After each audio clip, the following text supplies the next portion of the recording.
At James King 11 says, you've gained weight, period.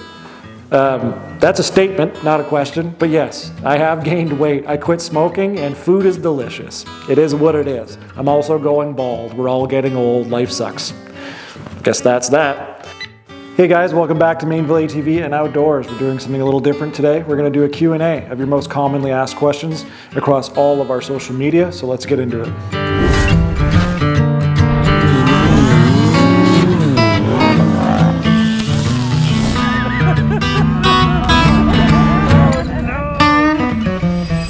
So we get asked questions all the time, and I thought I would actually take the time to answer some of these. Some of them are questions that we've heard a million times over and over. Some of them are recent questions from on YouTube and Instagram, Facebook. I asked you guys to send in some questions, so I actually have a list of them here, and we're going to answer those today.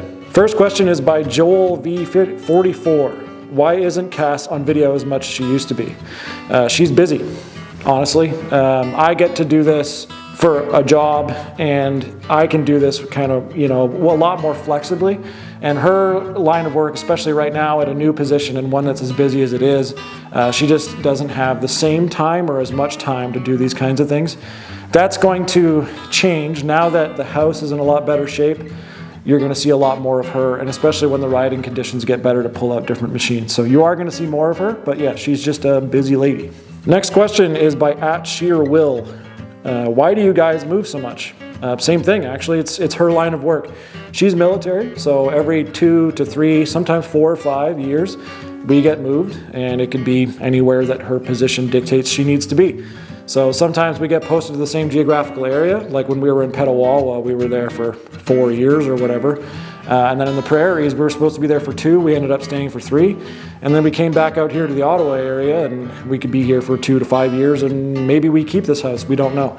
But it's kind of just part of the job. So we move quite a bit. @Manuel Toro says, what would be your dream ATV or UTV? That kind of changes by the day, so I can't really say what that is exactly. There's a lot. Let's put it this way, I have a short list, I guess, that are always kind of going to be my dream quads, but there's also some that I want every other day.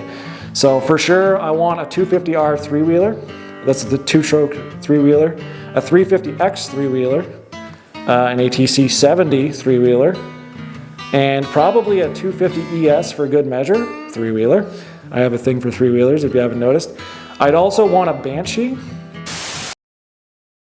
and a Defender. Like, of course, we're dreaming here, right? And probably one of those new Outlander 700 single pistons. I dream a lot. I want a lot of machines, but that's kind of going to give you an idea of what I'm all about. @Warped asks, how do you get sponsors on YouTube? Let's put it this way. If you're consistent enough and you're making videos, sponsors are going to come to you. What I can tell you on that one is not every sponsor is made equal. Some sponsors are good for making an income. Some sponsors are just, honestly, just trash products that you shouldn't take those sponsorships. And then other sponsorships you should look at as partnerships, something that you do long term. And that's where I try to focus. I will take the odd sponsorship where it makes sense, where it's a product that I like and that I know will work for my audience.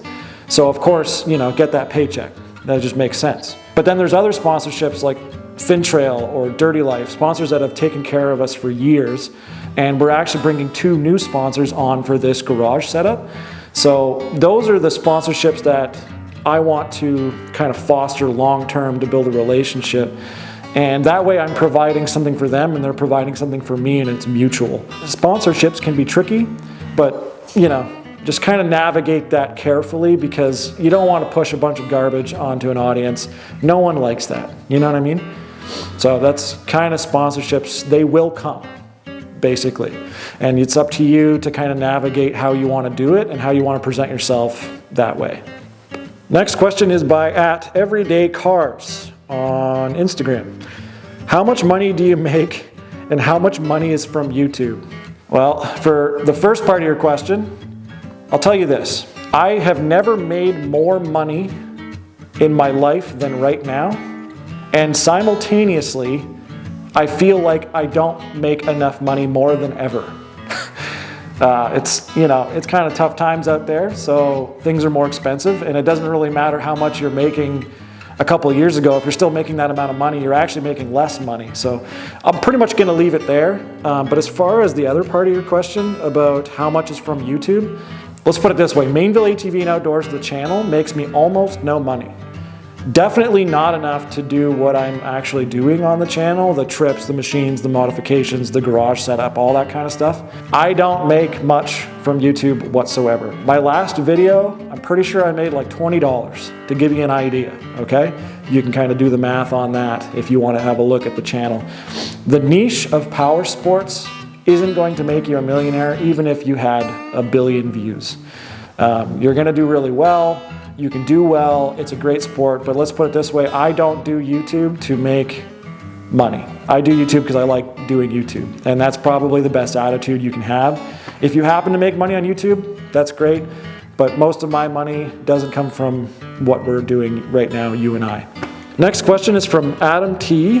Why did you get a Maverick Sport versus an X3? That's actually a really good question. When I got the Maverick Sport, I got it during a time where getting any machine was difficult. And if it wasn't for one phone call, I would have actually been in an R-Max right now instead of that Maverick. Basically, the way it worked out is I had a line on an R-Max, and getting a hold of any machine was wild. But I wanted something that was front and rear A-arm suspension, shorter, good visibility, that kind of thing. Something that I knew I could turn into like a really cool expedition rig. And the R-Max and the Maverick Sport were basically the two top contenders at the time. Keep in mind, the Commander from Can-Am didn't exist at the time. The other option, I guess, was an X3 or a Defender or a Ranger and all that kind of stuff. But I wanted like a semi-sport, and the only two that made sense were the R-Max and the Maverick Sport. And I love the Maverick Sport because A, it was different than what everybody else was doing, kind of in the YouTube game. I liked that. I knew that it had great visibility. I knew that it didn't have long trailing arms that can get caught up. It had a great turning radius. It had the platform that I knew I could make into what you see today. And it was hard to explain at the time what my vision was. People thought that I bought a very strange machine, like it was a strange choice, but I'm like, no, just wait. And like now that you guys have seen where it's at today, I think you guys get what my vision was. And I think it's the greatest machine ever, like especially now with the turbo setup and the tires and everything else. There's still a little bit of room that I still have a couple more steps that I want to do, but yeah, I just knew that it was a good choice. Next question is, do you plan on riding more now that you're back in Ontario? From Brian Riggin 4560. Yes. The next question is, will you ever collab with other YouTubers? From BHEP344. I'm down. Like, I really want to work with other YouTubers. One of my mottos is like, don't hate, collaborate, because I don't think there's such thing as competition on YouTube. I really don't think so. You can only benefit by working with other people, and high majority of the YouTubers that I have met have all been fantastic. I know they've got my back on the trail. That's really important to me. And from communicating with a bunch of them, like they're all sick. So yeah, I'm totally open to collaborate, totally plan on collaborating. And even as I make this video right now, I've already got one planned at least. And I'm pretty sure even like the following weekend after this video, I've got another one. So like collaboration's definitely gonna happen. It's a lot easier in Ontario. There's quite a few guys that I collaborated with out west as well. But yeah, short answer is yes. I do plan on collaborating a lot more because I like that. Solo Camo 3654 says, what size tires can I fit on a Renegade with no lift? Hungry Hummer, that name's amazing. At Hungry Hummer says, how much did your new garage build cost? Oof. That's kind of like a video all in itself. Let's put it this way, it was tens of thousands of dollars. A lot of it was basically because we wanted to have it done before winter. So we certainly paid a little bit of a premium on some things.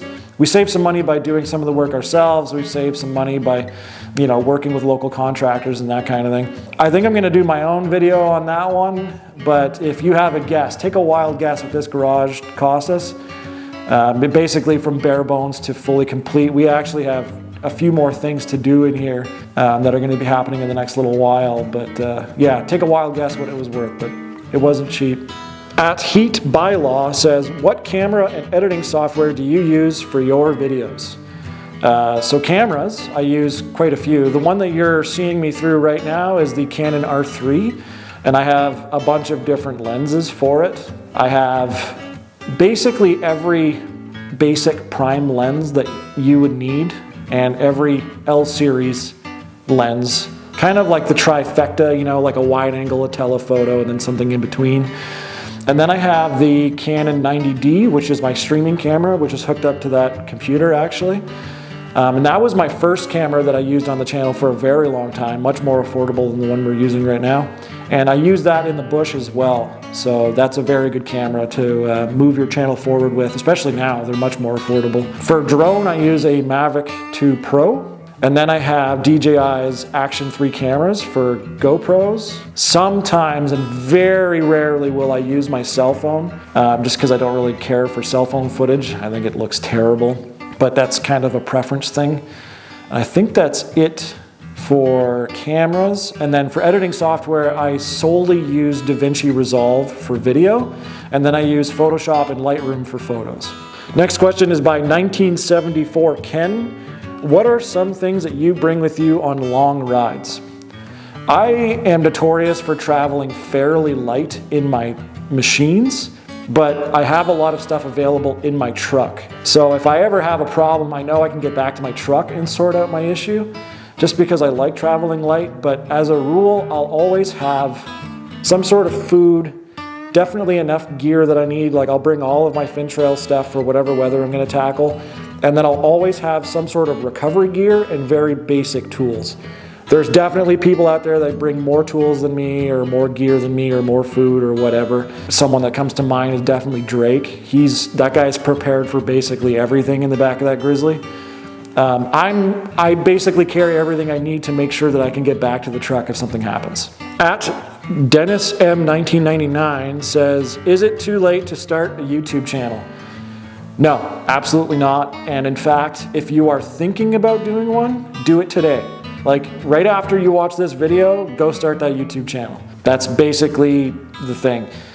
Just keep in mind that, you know, not everyone is successful on YouTube, and you should enjoy the process of YouTube more than anything. That's my advice.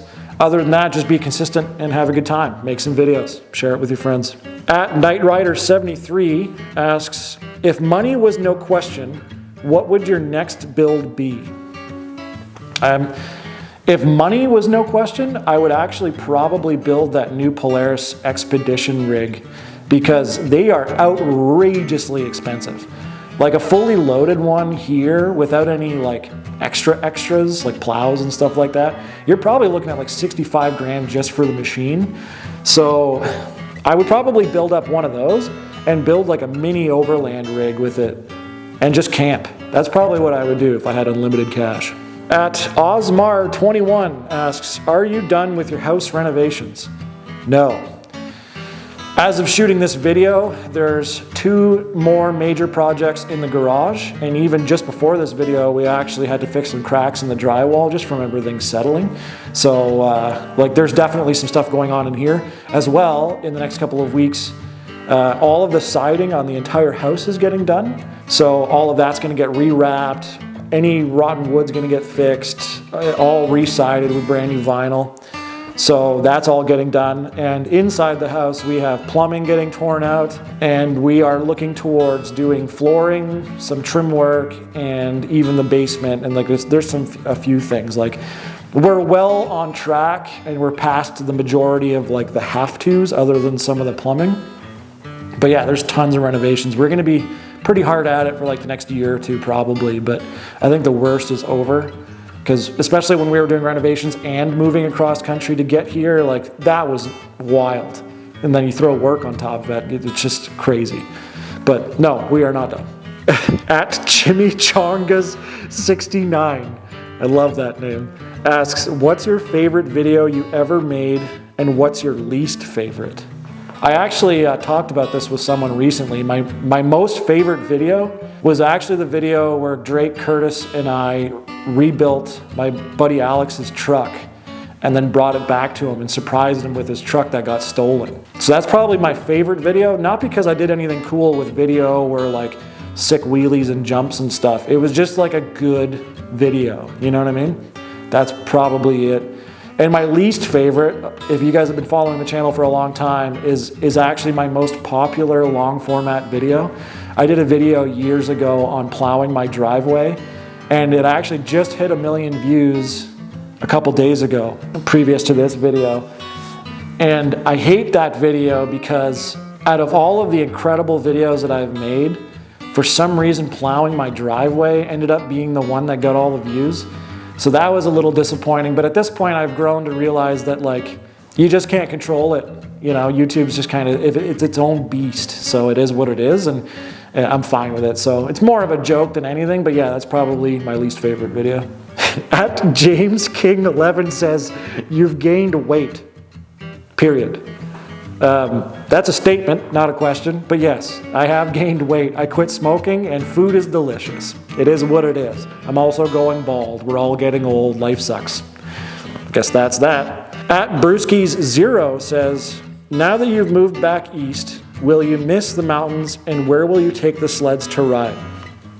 I am definitely going to miss the mountains. Basically, anytime that I get into a hot tub here at the house, I think of the mountains and I actually miss it immensely. I loved the mountains. I loved having access to the mountains. And the great part about the prairies is you can affordably live, but still travel to the mountains. And that's like the perfect balance, honestly. So we had access to paradise and we rode in it so many times, and not having it now, it definitely stinks. But it's not so bad because like Ontario's home for us, and it has its own interesting terrain to tackle, and we're going to have a really good time here. As far as the sleds go, especially this winter, oh my God, it's been miserable. Even as we speak, we've had snow off and on several times, and apparently it's going to be +6 this week or next week. So like, we just can't get snow on the ground and actually freeze things up. So sledding here, oh geez, it's going to be tough. But I do have plans. There's lots of great riding in Quebec, so definitely going to do some of that. And probably just kind of explore, you know, maybe we go to like Newfoundland or something like that, fly out to the mountains, whatever, I don't know. We're definitely going to find lots of ways to ride, and those machines are going to get put to use for sure. At Fairbanks 1980 asks, will you do another trapping series with your dad that was the best? I agree, loved doing the trapping series. Obviously my dad is a trapper, he traps in Ontario. We did a summer series and a winter series, and they're both drastically different trapping series. They were so fun to make, but obviously we had to move out to the prairies, so getting out here to do that was very difficult. But since those videos, lots has changed. My dad's still trapping, and his wife are still trapping, and they have a new cabin, like a private cabin on their own land that they bought very close to their trap line. So we're actually gonna have like a whole new adventure, but in the same area, and we're gonna do that very soon, I think, probably in the spring. But they're wrapping up some details on the new cabin, so we're gonna go up there and help, and definitely take some machines to go rip around on. At Elite Guitars 33 asks, if a woodchuck could chuck wood, would you buy a Maverick R? No. Maverick R's are so use specific, and they're incredible, and they're great, and they're feats of engineering, and they're already winning podiums, and they're fantastic. But to actually use one is very difficult. It's got so much power, so much suspension, and like using that here, not only is it incredibly tight on the trails here, but a lot of trails won't allow it, especially in the East Coast. East Coast trails being like a 65-inch limit in a lot of places. So being 77 to 80 inches, way too big. So could I bring it to race events? Could I bring it to a track? Could I bring it down south? Like there's lots of options, don't get me wrong, but I just don't see myself getting the use for such an expensive machine. Will I definitely have more seat time in one? Yeah, I think so. I have a couple opportunities to look at. So I guess if a woodchuck could chuck wood, buy a Maverick R, no, I wouldn't. So anyway, guys, that's a few questions. If you have more questions, leave them down below, and Cass and I will answer some of those questions. I appreciate you guys sticking around. Thank you for subscribing, especially for you, Jeff, who liked the video. I appreciate that, man. And the member program, if you guys didn't know, membership on the YouTube channel, basically the way it works is for the price of a coffee to basically a Big Mac combo pre-inflation, you could support the channel directly and help us out, and we can do cooler projects and cooler trips here on Mainville ATV. It supports us directly as a creator because YouTube doesn't really want to support us.